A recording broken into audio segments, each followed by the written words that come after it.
दीन दास हूँ द्वारका, सेवा दे कर दान, सेवा सदन बनाइए मुझको हे भगवान। जय श्री कृष्ण। दोस्तों, इससे पहले की कथा में हमने जाना कि सुनने का क्या महत्व है, हमको क्या सुनना चाहिए, सुनने योग्य क्या वस्तु है। आगे की कथा में हम जानेंगे कि भगवान का जो नाम जप है, भगवान के नाम जप से क्या होता है और हमारे जीवन में उस नाम जप से हम क्या लाभ उठा सकते हैं। दोस्तों, एक संत भगवान की कथा सुनाते थे। किसी भक्त ने पूछा कि महाराज, आप जो कथा सुनाते हैं वो किसी भी ग्रंथ में नहीं है। संत ने उत्तर दिया कि भगवान की सब कथा ग्रंथ में नहीं होती, वो तो भक्त के हृदय में होती है। कि भगवान का स्वरूप कैसा है, भगवान की लीला का रहस्य केवल भगवान का भक्त ही जानता है, ना कोई और जानता है, ना कोई और जान सकता है भक्त के अलावा। सोई जाने जिहि देहु जनाई। इसलिए संत रैदास जी कहते हैं कि बलिहारी उस संत की है जो केवल कथा नहीं कहते, कहे कथा और अर्थ विचारे। अर्थ विचारने वाला तो रहस्य जानता है। जो कथा शब्द है ना, इसका उद्भव कथम से हुआ है। कथा केवल कहानी नहीं है, ये तो इतिहास भी बता देता है कि राम आए, कृष्ण आए, श्री राम ने यह लीला की, श्री कृष्ण ने यह लीला की, क्या हुआ काल क्रम में, यह तो इतिहास भी बता देता है। कथा तो भगवान की लीला का जो गुप्त रहस्य है ना, उसको प्रकट करना है, उसको उजागर करना है। भगवान का स्वभाव क्या है, जो भगवान के भक्त है ना वो जानते हैं। भगवान की सब बात ग्रंथ में नहीं लिखी होती, भगवान की सब बात तो भक्त के हृदय में होती है।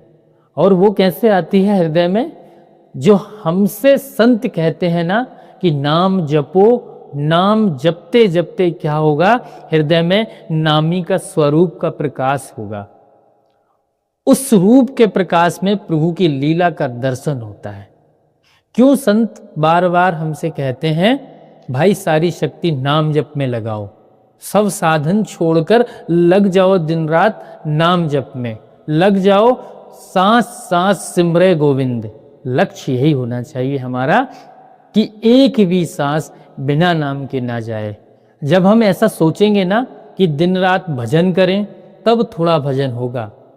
हमको यह संकल्प करना है कि दिन रात भजन करना है, तब थोड़ा भजन हो पाएगा, तब भजन में थोड़ी स्थिरता आ पाएगी। हम अगर ऐसा सोचेंगे जब समय मिलेगा तब कर लेंगे, तो फिर भाई जप नहीं होने वाला। हमको तो ईमानदारी से है संकल्प करना है कि भाई दिन रात भजन करेंगे, तब थोड़ा भजन होगा। दर्पण पर जन्म जन्म की धूल जमी है ना, पहले नाम उसका मार्जन करता है। नाम जपते जपते कभी कभी ऐसा लगता है कि आनंद नहीं आ रहा है। सुना तो संतों के मुख से ये था कि भाई नाम जपेंगे तो दर्शन होगा, पर नहीं हो रहा है। भाई पहले नाम क्या करेगा? चेतो दर्पण मार्जनम। पहले नाम जप करना अंतःकरण को शुद्ध करेगा। इसलिए थोड़ी देर भी लग सकती है, पर देर लग रही हो तो सोचना चाहिए भाई कि मेरे मन के दर्पण पर बहुत सारी धूल होगी, पर वह व्यर्थ नहीं जा रहा है। जो आप नाम जप रहे हैं ना, वो कभी व्यर्थ नहीं जाता, न कभी जाएगा। नाम का जप कभी व्यर्थ नहीं हो सकता। आपको नहीं पता चल रहा एक अलग बात है, लेकिन इससे घबराने वाली, चिंता करने वाली कोई बात नहीं है। हमको सिर्फ इतना ही सोचना है कि हमारे जो दर्पण है उसमें जो धूल लगी है वो धूल साफ हो रही है धीरे धीरे। ज़्यादा धूल होती है तो थोड़ा समय लगता है। जब हमको कोई बहुत भारी रोग होता है ना, तो डॉक्टर कहता है भाई साल 2 साल दवाई करनी पड़ेगी। शुरू के 2-4 महीने कोई आराम नहीं आता है, लेकिन दवा ने भीतर जाकर अपना कार्य प्रारंभ कर दिया है, आरंभ कर दिया है। इस जगह जो हमें साथ देगा वो क्या देगा? हमारा श्रद्धा और विश्वास। गुरु के वचनों में श्रद्धा और भगवान के नाम में विश्वास बना रहे। मतंग ऋषि ने शबरी जी को मंत्रराज श्री राम का नाम जपने के लिए कहा और कहा तू प्रतीक्षा करना, राम आएंगे। शबरी जी अपनी ओर देखती थी तो बड़ी निराशा होती थी।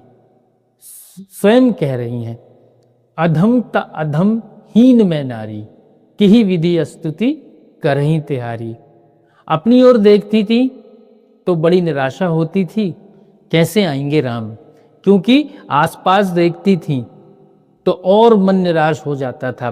बड़े बड़े ऋषि मुनि कैसे कैसे कठिन साधनों से स्वयं को साध रहे हैं और मैं क्या कर रही हूँ, बस सोहनी लेकर और रोज मार्ग साफ करती हूँ। यहाँ वहाँ से जंगल से ऐसे थोड़े से कन्य मूल फल बीन कर ले आती हूँ। कहाँ देखो इनका इतना साधन, देखो योग यज्ञ जप तप व्रत पूजा सभी संपत्ति से संपन्न ऋषि मुनि, और कहाँ देखो मैं इनके सन्मुख भी नहीं जा सकती। उस समय की व्यवस्था ऐसी थी कि शबरी जी को तो उन ऋषि मुनियों के दर्शन का भी अधिकार नहीं था कि उनके सन्मुख चली जाएं। वो अपनी ओर देखती थी, बड़ी निराशा होती थी। उस निराशा से कौन बाहर निकालता था, उस निराशा से गुरु का शब्द बाहर निकालता है। और देखो तो कोई संभावना नहीं है, पर पता नहीं क्यों मेरे गुरु मुझ पर यह अकारण ही कृपा करके चले गए हैं। वो कह गए हैं राम आएंगे, तेरी कुटिया में राम आएंगे, और राम आ गए। इसीलिए भाई मन बहुत उछल कूद करे, आपको लगे भाई जब भजन का कोई परिणाम हमारे जीवन में नहीं आ रहा है, हम तो कुछ नहीं देख पा रहे हैं, कोई आनंद नहीं है, कोई सुख नहीं है, पर गुरु संतों की आज्ञा में बने रहना। बस मन को एक ही बात कहनी है कि हमको नाम जप क्यों करना है, गुरु संतों की आज्ञा है बस। और विश्वास रखना, कृपा पात्र सोई जानिए जो आज्ञावर्ती होए। गुरु की आज्ञा में बने रहने वाला एक दिन भगवत कृपा का पात्र अवश्य होता है, अवश्य होता है। वस्तुतः इस गुरु परंपरा के संस्थापक स्वयं भगवान है। जो गुरु की आज्ञा में बना रहेगा एक दिन भगवत कृपा का पात्र हो जाएगा। नाम जपोगे, जपते जपते एक समय ऐसा आएगा जब आंख बंद करोगे और प्रभु के नाम के स्वरूप की झलक मन के दर्पण पर पड़ने लगेगी। फिर भगवान की लीला का रहस्य समझ में आता है। कब रहस्य समझ में आता है, देखो एक उदाहरण से समझते हैं कि आप स्टेडियम में बैठकर खेल देख रहे हो, लेकिन आपको खेल का नियम नहीं पता, आपको आनंद नहीं आएगा। खेल का आनंद तो तब आएगा जब खेल के नियम आपको पता हो। ऐसे ही श्री ठाकुर जी की लीला का आनंद कब आता है, जिनको भगवत कृपा से भगवान की लीला का रहस्य समझ में आ गया हो। जो कथा का अर्थ, कथा का मर्म जान गए हैं, उसी लीला को पुनः पुनः गान करके आनंद में मगन रहते हैं। श्री कागभूषणी जी राम की कथा कहते कहते कैसी अद्भुत, कैसी विलक्षण स्थिति को प्राप्त कर गए हैं। 27 कल्प से राम कथा कह रहे हैं, भगवान की आराधना कर रहे हैं। जब जब भगवान का अवतार होता है तब तब लीला का दर्शन करते हैं। जब गरुड़ जी ने उनसे पूछा कि भाई कैसे मिल गया आपको यह स्थान, ऐसी सिद्धि कहाँ से प्राप्त हुई, कहा भाई कि ये कथा का फल है। इस फल में न छिलका है न गुठली है, बस रस ही रस है। वास्तविक रस कथा का जो आनंद है, कथा का जो फल है, कथा का फल क्या है, कथा का फल भगवान की कथा का फल भगवान की भक्ति है।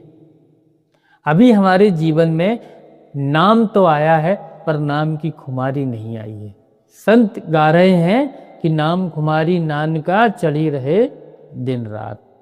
भगवान का नाम जपते रहिए, जपाते रहिए। भगवान का लीला दर्शन आपके हृदय में प्रकट होने की मंगल कामना के साथ आज की इस कथा को भगवान के श्री चरणों में समर्पित करते हुए यहीं विराम देते हैं। जय श्री कृष्ण।